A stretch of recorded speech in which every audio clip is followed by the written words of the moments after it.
Did you know in 2019 that over 33 million people in the United States participated in indoor houseplant gardening? Amazing. We love that. So today we're going to be talking about the various different types of plants that you can grow indoors and how you can grow them successfully. So no matter where you live, there is a plant that you can grow in your house from the comfort of your very own room. And with so much free time now, what better to do with it?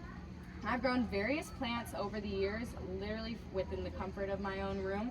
And I can say that I've learned a lot of the ins and outs of plants and how to take care of them. And I'm here to help people who are a bit confused about that. So today we're going to be talking about the different kinds of plants you can bring into your home, what kind of soil that they're going to be needing, and also what kind of lighting that they're going to be requiring as well. So there's so many types of indoor plants nowadays.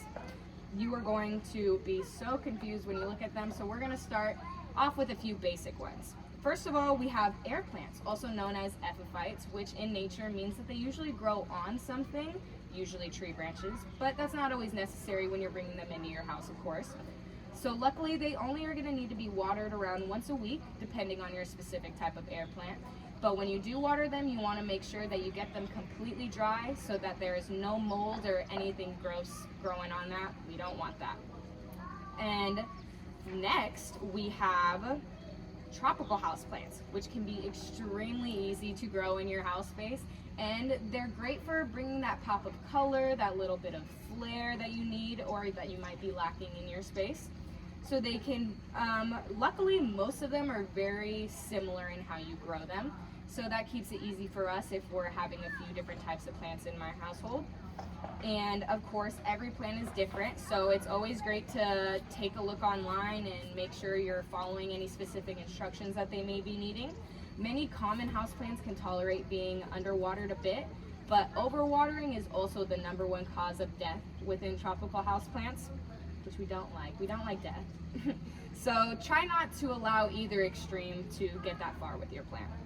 You're going to want to check the soil regularly, and that's very easy. You can just use your finger. All you have to do is dip it into the soil kind of right at the edge, and you're going to want to see if it feels wet, and if it does, then you're going to leave it alone. It doesn't need to water it for a little bit longer. If it is dry, then of course you can add water, nourish your plant, do all that good stuff.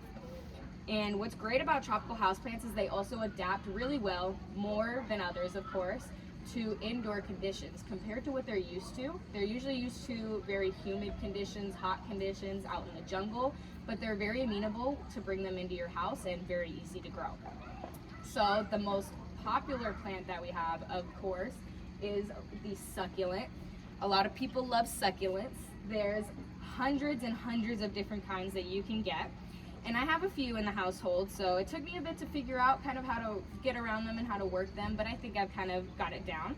So succulents are plants with fleshy, thick leaves, and what's cool about them is that these leaves are actually storing water. So you are not going to need to worry about watering your succulents as much because they will be able to retain that water. And if you forget every once in a while, don't be worried about it. So there are many different types, and most people like to associate it with the cactus family, which we have right here. So what's great to note though is that while every cactus is a succulent, not every succulent is a cactus, which is very interesting. So like tropical houseplants, succulents are very amenable to their indoor conditions, and they can usually adapt to whatever room conditions, whether dry or wet, anything like that. Succulents are also great because they're very small to bring into your household, so they're not quite as intimidating as you would find a larger plant or anything like that. So very cute, very easy to add into your room. So now that we've discussed what kind of plants you can grow in your house, we're going to be talking about what kind of soil you're going to need and where you can find that soil, of course. Plants need just the right soil in order for them to grow successfully and for them to be pretty and beautiful, like this orchid right here. So potting soil should have just the right ingredients to aerate and provide nutrients for your plants. The wrong soil could unfortunately stunt your plant's growth, which we do not want at all. So if you're not 100% which soil to use, it's always great to just go with a basic potting soil like this one right here. This is the Miracle-Gro Indoor Potting Mix. $5 at Home Depot. You cannot go wrong. I highly recommend. If you can't find it at Home Depot, which I highly doubt, you could also go to Lowe's, or you can go to any local plant nursery, which is very easy, usually local, and super cheap.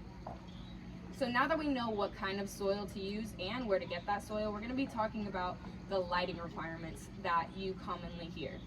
So ultimately, each plant is going to have different requirements, different needs when it comes to lighting, but it's very easy to just pull out your phone and look up what they may need specifically.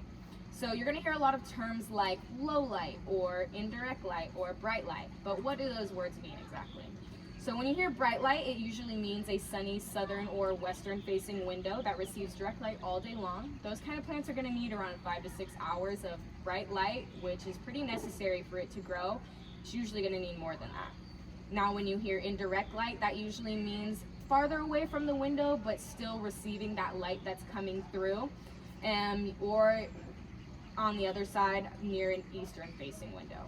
Now when you hear low light, that's usually rooms around in the winter when there's not as much room or not as much light, and rooms with north facing or partially shaded windows would qualify as low light situations as well. If you can't read a book properly, it's most likely a low light situation you got going on.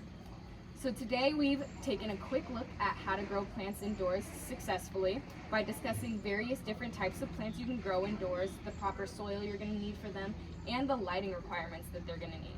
So plants can be so easy to grow in your house. It's just about finding the right one for your space. Next time you're taking a stroll at Home Depot or Lowe's, stop by your plant section, grab yourself a friend. Highly recommended.